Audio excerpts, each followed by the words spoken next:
ఏం చేస్తుంటారు?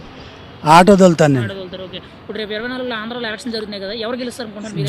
జగన్ పక్కా జగన్ వస్తాడు. ఎందుకనండి జగన్ గారు? ఆయన వదిలే ఆటోలకి బాగా సాయం చేస్తున్నావు అక్కడ. ఆటో వాళ్ళకండి. ఆ, ఓకే. ఆటో వాళ్ళు సాయం చేస్తే గెలుస్తారు అనుకుంటున్నారు. గెలుస్తాడు పక్కా వస్తాడు. ఇప్పుడు మరి చాలా మంది ఏం చెప్తున్నారంటే ఆటో వాళ్ళకి ఇచ్చే డబ్బులు సరిపోవట్లేదు, ఆర్టీఓ మీద ఎక్కువ తింటున్నారని చెప్పి. కాదు 100% జగనే. జగనే అంటారు. ఆ, ఒకవేళ జగన్ మళ్ళీ గెలిస్తే ఎన్ని సీట్లు గెలుస్తారు అనుకుంటున్నారు? వస్తాడు 70 దాకా. 75 గెలిస్తే సీఎం సీట్ రాదు కదండి. 70 175కి 87 ప్లస్ రావాలండి. 175 175కి 87 అనేది మెజారిటీ అండి.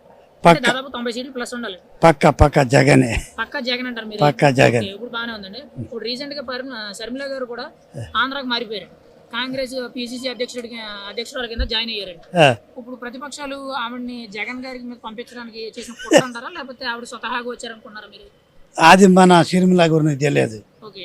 అంటే ఇప్పుడు ఆవిడ ఆంధ్ర రాజకీయాల్లో షర్మిల గారు రావడం వల్ల జగన్ గారికి ఏదైనా ఓట్ షేర్ అనేది లాస్ అయ్యే అవకాశం ఉందంటారా? దాని గురించి మనకు ఐడియా లేదు కానీ పక్క అయితే జగనే. పక్క అయితే జగన్. ఆయనలో మీకు ఏం నచ్చిందండి? ఏం నచ్చిందండి జగన్ గారు మళ్ళీ వస్తారంటున్నారు? ఆయన అప్పుడు ఫస్ట్ కాంగ్రెస్ ఉండేటప్పటి నుంచి మాకు కొద్దిగా ఆయన మీద ఇది రాజశేఖర్ రెడ్డి ఉన్నాడు అప్పుడు ఒక 2-3 పథకం బాగా చేసిండు. ఆరోగ్యశ్రీ కార్డు ఒకటి, ఈ మన ఆంబులెన్స్ 180, ఆ యొక్క 3 పథకం బాగా చేసిండు. మరి చాలా మంది ఏం చెప్తున్నారంటే ఆయన ఉచిత పథకాలు మాత్రం ఇస్తున్నారు, డెవలప్మెంట్ లేదని అంటున్నారు. దాని గురించి మీ అభిప్రాయం? డెవలప్ బాగానే చేస్తుండే. ఎందుకు చేయట్లేదు? డెవలప్మెంట్ అని అంటే ఇండస్ట్రీస్ తీసుకురావడం, యువతకు ఉద్యోగాలు ఇవ్వడం, తర్వాత పరిశ్రమలు తీసుకురావడాలు, తర్వాత ఎంప్లాయ్మెంట్ సృష్టించడాలు, తర్వాత టీ హబ్లు అని, ఐటీ హబ్స్ అని అలాగా క్రియేట్ చేయాలి. అంటే ఇక్కడ తెలంగాణలో కేటీఆర్ గారు చేసినట్టు ఆంధ్రాలో జరగట్లేదు, ఓన్లీ ఉచిత పథకాలు బాగా చేస్తుంది. కొందరు చెప్తారన్న, కొందరు అట్లా చెప్తారు, కొందరు ఇట్లా చెప్తారు.